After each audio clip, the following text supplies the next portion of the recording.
Hey everyone, welcome to Tuesday with Pastor Dan. Tackling some more Grinch. Finishing up this chapter, which is chapter 2 of the devotion book about the Grinch and Advent and Christmas. And the title of it is When Christmas Isn't Christmas. And we talked a little bit about that. Last Tuesday, Pastor Bethany was a little swamped on Thursday. So I'm finishing this chapter. She'll start the next one on Thursday. But we talked about this a little bit when we try to put all these appearances forward, and then how maybe that was the problem with the Grinch, was with he had with the Who's, and in a similar sense, this chapter, when Christmas isn't Christmas, and thinking about the Grinch, and it forces us to think, what is Christmas? What is this time of year? What is Advent? What is Christmas? What are we doing? What are we looking for? Who are we supposed to be? We have church seasons for a reason. They offer us chances to Lent to reflect, Advent to wait, Easter to move into the celebration of the resurrection, Christmas to celebrate birth. The reason there's all these seasons is because they hold opportunities for us to reflect and for us to rework who we are as faithful people. And Christmas is no different, and Advent is no different, as we wait for the coming of Christ and we wait for the second coming of Christ, and we look forward to that. Well, we look forward to it with hopefulness and anxiousness, and we look forward to it with work and taking part in it. And then as Christmas comes and we celebrate that birth, we have the season to remind us that in that birth, what happens and who we're supposed to be in light of it. And so when Christmas isn't Christmas, is it a feeling? Is it the lights? Is it the trees? Is it the presents? What is it? And to avoid the kind of tired cultural war wannabe battle of war on Christmas, the reason for the season stuff, but I think it's a chance for us to look deep inside of ourselves and reflect on who we are in light of the birth of Christ, of who Jesus is as the light comes into this world. Are we reflecting for the world the light, or are we absorbing the light and trying to get more for ourselves? Roll talks in the book about the Grinch, and it's just, the backstory to the Grinch is fascinating for me, and they both take, all renditions, except for like the old cartoon, but the Carey version and the Cumberbatch version take kind of chances at putting a backstory, because you got to make an hour-and-a-half movie, so you got to have a backstory.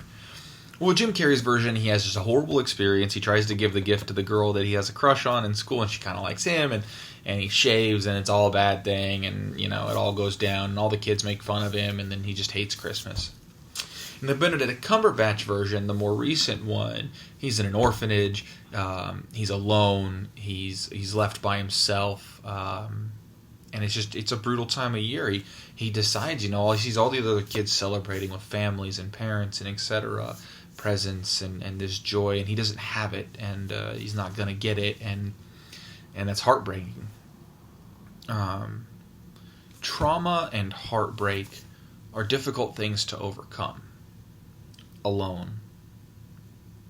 And in these seasons like this, they're really hard to overcome because they bring up memories. And a lot of us who have, I don't know, joyous Christmas memories as kids, joyous Christmas memories in general, it just brings those back, and we just want to replicate them, and we want to get more of them. And I'm as guilty of it as anyone else. Seeing the living room absolutely slammed full as a kid, and